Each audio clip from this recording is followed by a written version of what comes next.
And we back again like we never left. Yeah, we had a pretty long break this time.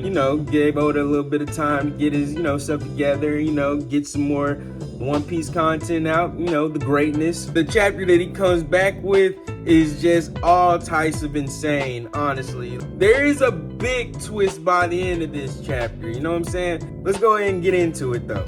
This is gonna be One Piece chapter 1072, The Weight of Memory. So to start off chapter, we're getting back to the cover stories. They're still doing the German thing, but it's not a German thing anymore. It's straight up a Vegapunk backstory like we've known from the get-go at this point now. Vegapunk's not in this one. It's just Queen, Judge, and Caesar. And yeah, they're doing their evil stuff now. And I think this is probably the point where Vegapunk may have, went to go work for the world government, or maybe they were just doing this in secret and, these evil plot lines and stuff like that, and Vegapunk just didn't know because maybe Vegapunk's a little bit gullible. We really don't know just yet though. Caesar's got this like black devil fruit that he's fooling with, and it looks like this may be the prototype for his eventual smile fruit. So yeah, that happened. We get into this journal entry of Vegapunk's, and basically it seems like he's created a clone. He says it's a step towards world peace basically.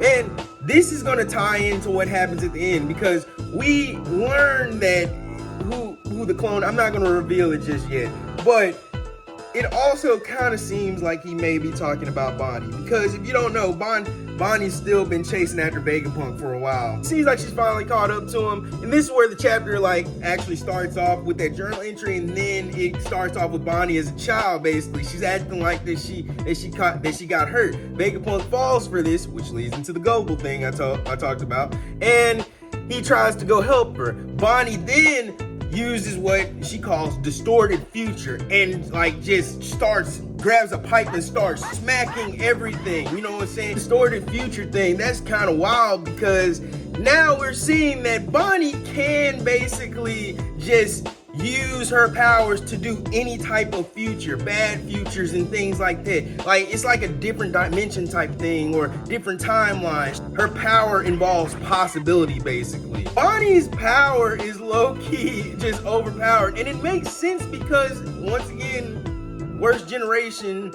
she has to have some sort of OP ability. Like all of them kind of do, honestly. I don't really like the poo. Use another attack called Timely Thrust to basically turn Vegapunk into a child. And when she does this, it ends up knocking these jewels out of Vegapunk. And while he's a child, he's still can talk basically. And I'm wondering, is this because he's a genius, or is it because when you get turned into a kid or a baby and with her powers, you can still talk and stuff. Maybe you still have your abilities and everything, but it's not like you're just completely helpless. She also explains that this power, don't worry, this power doesn't last forever. So her power isn't permanent. So including me, for everybody that's thinking that Momonosuke will turn back into a kid, it's not happening. There's no way. He's an adult forever. And this is where we kind of get into when I was right. Bonnie starts questioning Vegapunk once again, okay, you said that there was a reason why you can't tell me what's going on with my father, so tell me now before I kill you. He goes on and says, I can't tell you because I promised Kuma I wouldn't tell you, because if I told you, it's gonna hurt you, basically. Kuma made Vegapunk promise that he would never tell Bonnie what happened to him, basically. We still don't know exactly what happened to him by the end of this chapter, just to let y'all know. But Vegapunk does let it be known that Kuma made this decision for himself. So yeah, it's sad, but it's something that he chose. We end up understanding that Vegapunk actually does feel bad for this. This is not something that he wanted to do. So this probably was something that the government did order Vegapunk to do. At the same time as this, we get shots of Kuma still making his way up the red line. He actually ends up getting shot down for a minute, but he kind of uses his power to propel himself back up because he's on a mission. We just don't know what that mission is. Also, I kind of want to mention that distorted future thing once again.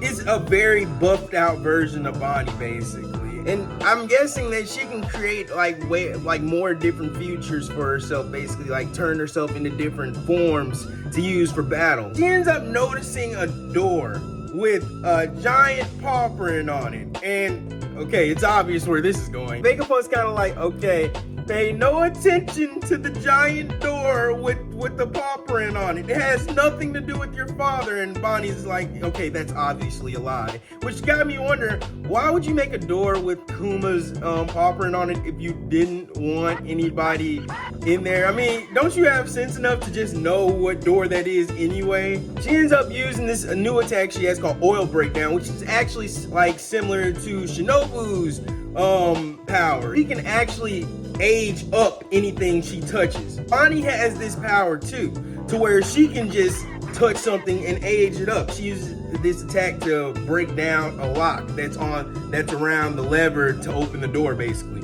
it basically just rusted out, basically, like, you know, just breaks it down. And you know, that's a pretty OP ability. I wonder if she can do that to people. Inside the door, she notices this giant paw bubble, Kuma's paw bubble. And when she notices it, she kind of like halts for a minute and looks at it like, oh, she knows her dad's ability.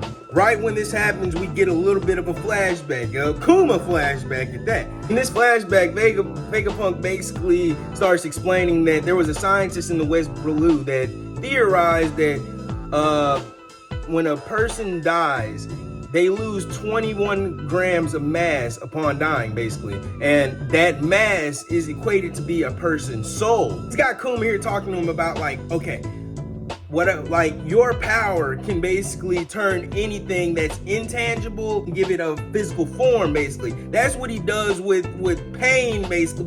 Okay, remember back, you know, when he did the thing to Zoro, when he took all of Luffy's pain out of his body, we took it out, turned it into a bubble, and told Zoro, okay, take all this pain, basically. And Zoro did that, but it was literally pain, though, like the physical form of pain. Kuma can also do this with memories, apparently. That's what Vegapunk's explaining, and Vegapunk wants him to do that. He wants Kuma to basically take his memories and turn them into physical form, into a bubble.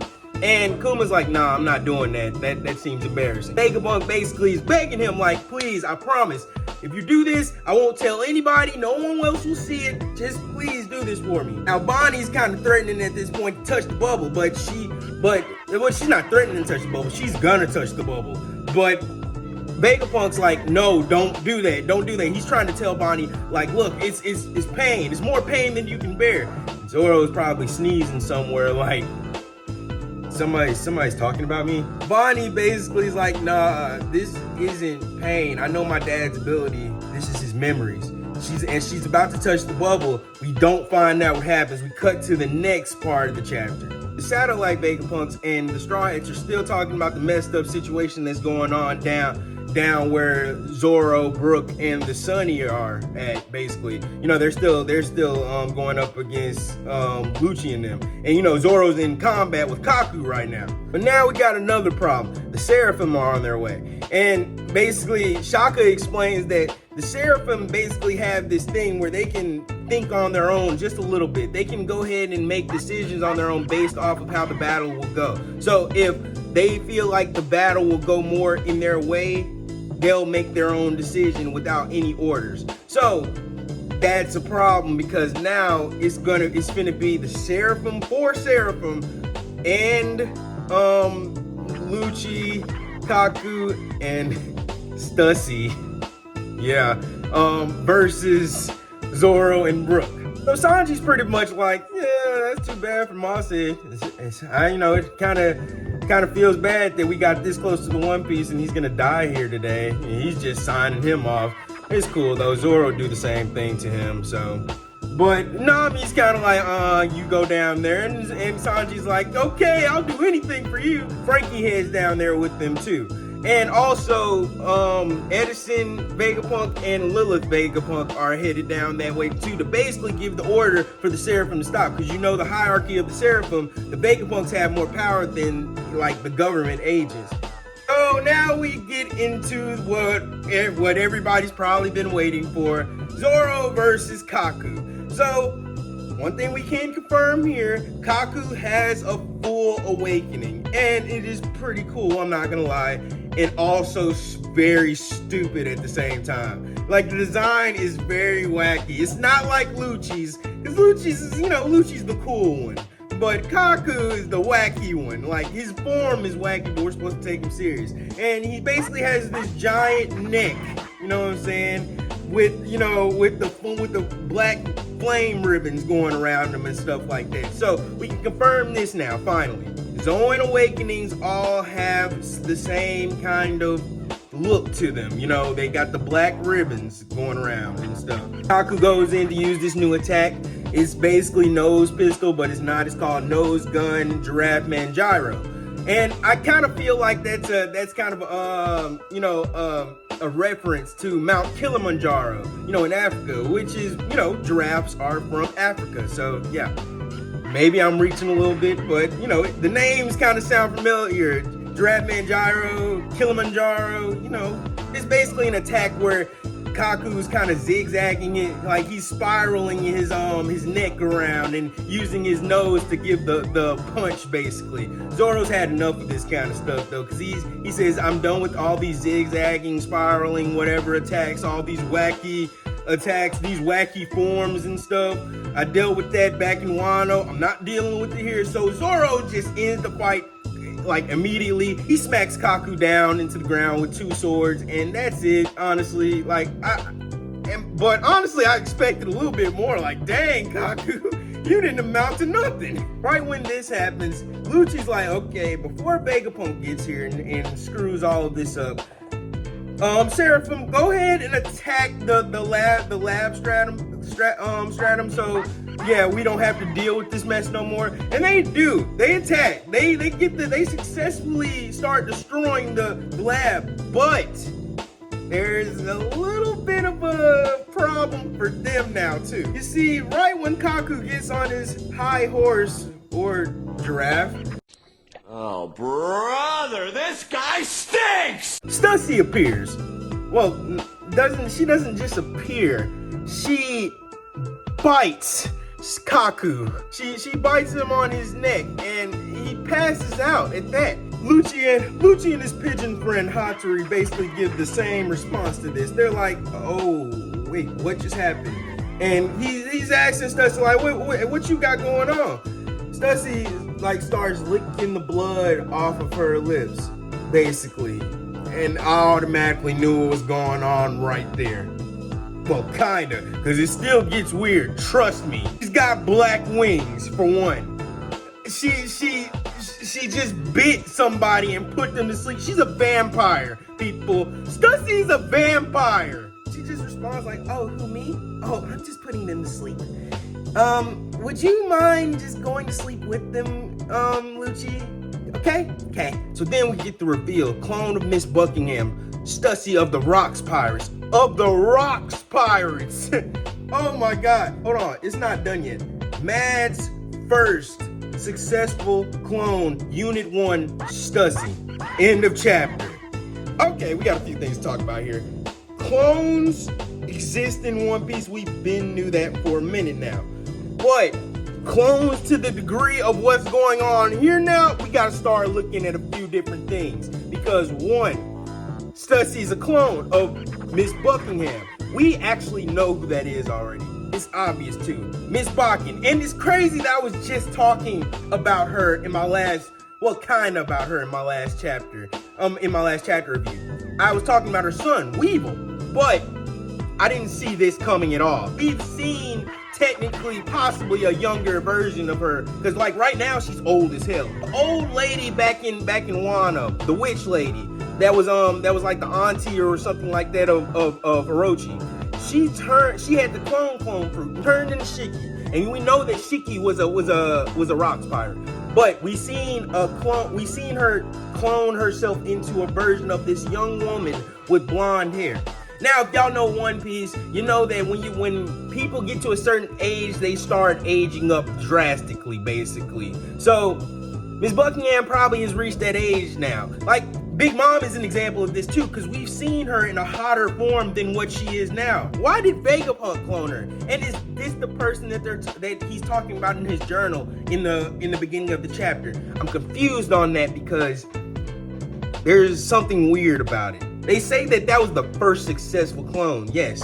But is that who they were talking about? Because it kind of felt like they were talking about Bonney a little bit.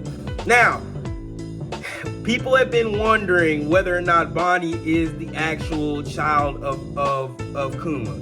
I'm wondering it too now at this point, because I kind of just felt like maybe she is, you know, but it could be another situation of found family, and it would kind of make sense based off of how, you know, Vegapunk kind of does care about Bonney. We see it in this chapter. When he sees that she's hurt as a kid, he automatically runs to her and starts screaming like, get the medics, get the medics, get the medics. Could she possibly be a clone?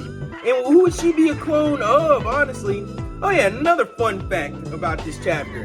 Kuma's ears on his hat are apparently his actual ears. In the flashback, we see him with his hat off. His hair is down and his ears are right up here. He's got bear ears. And I'm guessing that that's a part of his fruit, or it could be this special race that he's from. Because if y'all don't remember, it was mentioned that Kuma is actually a part of another special race. This chapter surprised me, not gonna lie, it did. It was just one big twist. And that's Stussy. All I gotta say is, I was right. I was right. I told y'all, like, she's obviously helping Vegapunk. Like, I'm not saying that Vegapunk called her, but Stussy was just allowing certain things to happen, and I guess she was gauging the situation. She knew that they weren't gonna be able to get to the lab, but when she seen, I'm guessing when she seen that the Seraphim were coming, she was like, okay, this is becoming a little bit of a problem, so let me go ahead and start, you know, munching on folks. Oh my god, and I ain't gonna lie, I love the design. I love it. Like, she's still a baddie. This chapter, good once again. So that's it for me. I tried to make this one a quick one, so let me know what y'all thought. Drop a like, comment, you know, and check out my other videos. I did a Belma video recently. Well, the video wasn't trash, but the show is. So check that out if you want to know how that went. And pay attention to all my other videos coming out soon. Until next time, I'm Nick Urameshi, and I'll see y'all later.